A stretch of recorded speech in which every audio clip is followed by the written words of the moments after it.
আপনি কি জানেন রমজান মাসে আপনার দেয়া মাত্র 1টি টাকা অন্য মাসের 70 টাকার সমান সওয়াব এনে দিতে পারে?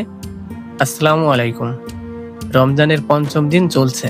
আল্লাহ আমাদের অনেক নিয়ামত দিয়েছেন, কিন্তু আমাদের চারপাশে এমন অনেকে আছে যাদের ইফতারের থালা হয়তো আজও শূন্য।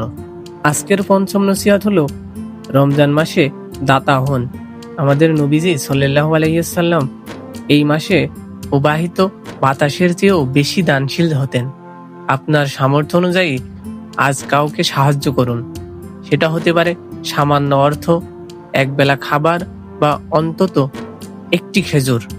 মনে রাখবেন, দান আপনার বিপদ দূর করে এবং আপনার আমল নামায় পাহাড় সমান সওয়াব যোগ হয়। আজকের ফজিলত: রমজানে একটি নফল আমল একটি ফরজের সমান সওয়াব রাখে।